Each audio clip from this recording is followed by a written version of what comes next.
So, imagine you're sitting in front of a vast, unexplored forest. Behind you is your trail. You've known this way your whole life. It's familiar. This is where you feel safe and comfortable. It's where you have your own routines. It's home. But ahead of you is this dense forest that is coated in mystery. You know nothing about the path, and the journey is unclear. The only direction you have been given is to follow the path ahead of you and trust that it will lead you to where you need to go. It could be dangerous, and you have no idea what to face. But there is a sense of excitement in going on this new path, a chance for something new, an opportunity to learn and grow. Do you take it? Our faith can often feel this way as well. It's so much easier to stay where we are at, but God seems to pull us out of what we know into the unknown. If we read Genesis 12, 1 through 9, we see that God gives Abram a similar opportunity.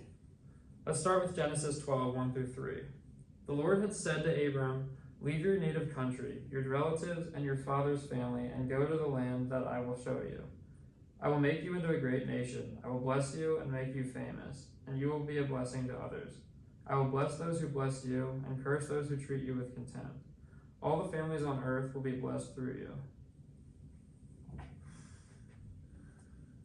This passage follows the sin accounts in the world and God's punishment coming through the flood.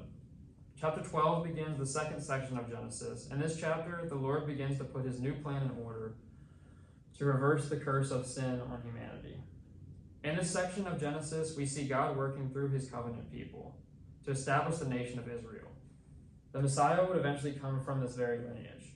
In this specific chapter, God calls Abram and makes promises to him that the great nation will be born from his family line. The vocabulary that God uses when he calls Abram moves from general to specific. He starts with, "Go forth from your country." This would include the entire area of Haran. His relatives represented the larger ethnic group to which he belonged, and his father's house indicated Terah's extended family, which is identified in the genealogy of 11, 27 through 32. This may not seem like a big deal to us, but for Abraham to leave all this behind meant that he would relinquish the inheritance rights and family property. Before this section, Abraham's father, Terah, led their family from Ur to Haran. This is not where he is from, but he lived there for long enough that it has become his home. It's also where his father is buried. But here we see God makes a covenant with Abram. He asked Abram to choose whether to abandon his land in favor of the land that God provides. To abandon the family he has left in Haran for the promise of the family God promises. He has to be willing to give up his blessings and inheritance for the inheritance that God promises. There is a great cost involved in this decision for Abraham, but God is making a promise to him, and he must trust him that God will deliver on his word. What makes this promise to Abraham so insignificant is that so far through Genesis, man's relationship to land had been focused on being driven out and wandering. But here God is seeking to settle them by giving them their own land. When God blesses someone, he puts that person under his care and protection. To take a trip from Haran to Canaan would be about 500 miles. Time-wise, it would take almost a month, and that's only if he travels 20 miles per day. The places where Abram stops on the way to Canaan is Shechem and Bethel. They both become significant in Israel's history as well. If you continue to read the Old Testament, they will become major sacred sites. The divine plan for Abraham's life could only come to fruition if he would walk in obedient faith, trusting the Lord and following him to the promised land. As I was reading this story, it reminded me of my own story of coming to Johnson. At this point, I had been a Christian for about 4 years, but I had recently been doubting in my faith. It had been 2 years since I dropped out of college after just one 2-semester class at Towson University. I was working at my local Home Depot. I had some good friends around, but we never really pushed each other much in our faith. I love my family, but I also struggled to be around them at times because I was frustrated that our family wasn't more centered on Jesus. So instead of pushing towards that, I ran away from it. I had Jesus in my life, but I'd fallen into a rut of comfort. I would come home from work and watch YouTube for hours until I eventually found plans later that night. I felt that God had to have more of a plan for my life, but it was what I knew, it was what I was comfortable with, so I just stayed with it. But God started changing my heart. I eventually started leading in a ministry called Young Life and began to experience a group of people who were sold out for the Lord and were willing to give up their lives for the chance of a teenager potentially hearing about Jesus. God started showing me that there was more to life than myself. Through leading in Young Life, I realized that for me, nothing else really mattered outside of loving people and showing Jesus to them. It felt that the Lord had called me into ministry, but I didn't know what that meant. Nobody in my family had ever been in ministry before, and that seemed terrifying. I felt unqualified and I didn't know where to go. I wrestled with this decision for over a year. I would contemplate it and then convince myself that I needed to stay back and work at home on my faith, thinking that I could fix things on my own. But the more I talked to people at my church, and the more people told me I should go. My friend Jared had just started going to Johnson Online. One day I was talking to him about the schools I was looking at and just being stressed about making a decision, and he stopped me and said, "I think you should go to Johnson." When he first said that, I thought it was crazy. Nobody in my family had ever even been to Tennessee, let alone moved that far away. I had no idea what to expect, but as I thought about it, the Lord gave me a sense of peace. He showed me that everything I was longing for, He had a plan to bring to fruition. When I felt that sense, I knew I had to go. So I did. For Abraham, listening to God meant leaving his home and friends and traveling to a new foreign land. But God gives him a promise to build a great nation for his family. In this story, we see Abraham has willingly obeyed and walked away from his hometown, the place he had known all his life. This is how we are called to live as well. Don't let the comfort and security of your present position make you miss God's plan for you. God may want to lead you into a new place of greater service and usefulness to Him. He may want to pull you out of your comfort zone so you can grow in areas that you never would have if you stayed in it. God may want to bring you to a new place where He will grow your faith in ways that you could never imagine. He may move you to a place where you meet new people who will mentor you, or maybe the opposite. Maybe you're the one that's going to mentor to other people.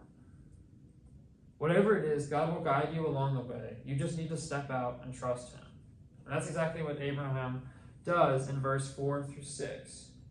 It reads, "So Abram departed as the Lord had instructed, and Lot went with him. Abram was 75 years old when he left Haran. He took his wife Sarai, his nephew Lot, and all his wealth, his livestock, and all the people he had taken into his household at Haran, and he headed for the land of Canaan. When they arrived in Canaan, Abraham traveled through the land as far as Shechem. There he set up camp beside the oak of Moreh. At that time, the area was inhabited by Canaanites." So according to the writer of Hebrews, Abraham went out not knowing where he was going. The only thing he knew about this journey and knew about Canaan was that it was a distant land, and it was about 400 miles away of Haran, and that it would be a difficult journey. Both Abraham and Lot had a significant number of servants and livestock. This decision was not going to be an easy one. It's not as easy as just getting up and leaving. This was quite the journey. For part of this dangerous trip, they had to pass through lowly populated areas past the Euphrates River, where travelers would often be subject to surprise attacks by bandits. They would also have to travel through some barren lands that lacked a lot of necessary nutrients. As Abraham and his family continued to travel south, they passed through the land as far as Shechem, which was in the middle of Canaan, between two mountains, Ebal and Gerizim. When he reached Shechem, he came to an oak tree. This specific tree may have been the most important, although there was many trees in the area. This tree continued to be significant throughout the Old Testament. Once he reached Canaan, it says that the Canaanite was already in the land. It's not totally clear what happened, but this shows that Abraham's faith did not waver despite the Canaanites occupying the area. While I was reading this, I kind of imagined the map sequence from the Indiana Jones movies. If you haven't seen these movies, this is when Indiana Jones is traveling for his next adventure. The iconic theme song hits, and then the screen fades into a map where a red line forms and stops at all the different places that he's stopped at. Eventually, the line stops at his desired location, and the camera zooms in to show where he's headed. Or maybe the Muppets is more your style. So you might think of when they needed to pick up the rest of the characters to reunite one more time to put on another show. Instead of taking a plane, they decide to take their yellow station wagon, and they hit a button labeled Travel by Map on the dashboard. This is a similar scene that shows the same red line as in Indiana Jones, only this time they're traveling by car from St. Louis to France. The scene ends as they drive out of the ocean with seaweed stuck to the roof onto the shore of a French beach. When I think of this journey, I picture this movie-style montage of the epic journey that Abraham and his group embark on with God as they are seeking what will be the promised land. We are called to go as well. We learn and discover more about God in the journey as we are trusting in Him. I know for me it can be difficult to make these decisions or to be sure that I am making the right choice. And while it is definitely important to pray about major decisions, God wants you to just go. You don't have to over-spiritualize it if God's calling you to do something. Just go for it. God is going to be with you wherever you go. You don't have to worry about losing Him because you can't. If what you're doing is honoring to the Lord, He is going to bless you through it and guide you through it. Just as the Lord guided Abraham and his company to the land of Canaan. In verses 7 through 9, we see the Lord appeared to Abraham after arriving. It reads, "Then the Lord appeared to Abraham and said, 'I will give this land to your descendants.' And Abraham built an altar there and dedicated it to the Lord, who had appeared to him. After that, Abraham traveled south and set up camp in the hill country, with Bethel to the west and Ai to the east. There he built another altar and dedicated it to the Lord, and he worshipped the Lord. Then Abraham continued traveling south by stages towards Negev." In verse 7, we see God show up at a pivotal moment for Abraham. After arriving in Canaan and it being inhabited, the Lord shows up through a theophany. This means that this was a visible and tangible encounter with God. This is the first time that the Lord shows up in this way in Abraham's life. God did this to reassure Abraham that the Lord was with him in this new place. He then promises to give Abraham's descendants the land. While this may have been unusual for him to hear, as he is an old man at this point and has no children, this does come true as his family line will eventually inherit the promised land. In response to the Lord showing up and reminding Abraham of his promise, Abraham builds an altar in honor of the Lord. This is a way of thanking the Lord and praising Him for the safety that he's received and the guidance that He's given him along this treacherous journey to a foreign land. Some believe that it wasn't until this theophany that Abraham realized that Yahweh was not just a God, but was the God. But it is fairly certain that Abraham most likely would not have left his home had he not believed that Yahweh was great enough to protect him and provide for him on his journey. Hebrews 11:8 backs this claim by saying, "It was by faith that Abraham left his homeland to a place which he was to receive for an inheritance." In verse 8, Abraham pitches his tent between Bethel and Ai and then builds another altar to the Lord. He calls on the name of the Lord, which shows that he acknowledges Yahweh as the sovereign Lord of Canaan, the promised land. So I want to go back to my story about coming to Johnson. I was afraid of leaving my comfort zone and going to this place where I didn't know anyone or what to expect. When I came home for that summer, it was so evident that the Lord was with me throughout this whole journey. I left scared, but I came back and just realized so much of what God had done. I came back home to having self-control over how I used my time. I came back with a heart that desired for my family to know Jesus in the way that I had been learning about Him. The Lord showed me what a healthy, Christ-centered community looked like and put it on my heart that I wanted to build that wherever I went. Because of the Lord, I was able to understand God's character on a deeper level, and because of that, I now desire to live a life dedicated to Him instead of to myself. It feels like God is equipping me for the mission of ministry and has shown me that I am capable of doing it because of Him. Or maybe your story doesn't look like mine. Maybe it looks more like my friend Jared that I mentioned earlier. Jared always wanted to go away away from home. He didn't really want to be in our hometown. He had applied for missionary school in Australia, which ended up being canceled due to COVID. Then he applied to be a year-long intern for a Young Life camp in Oregon. It seemed like he was about to leave, and he was in the final stage of the interviews, and all of a sudden the Lord seemed to call him to stay home and help to build the community there. So he stayed.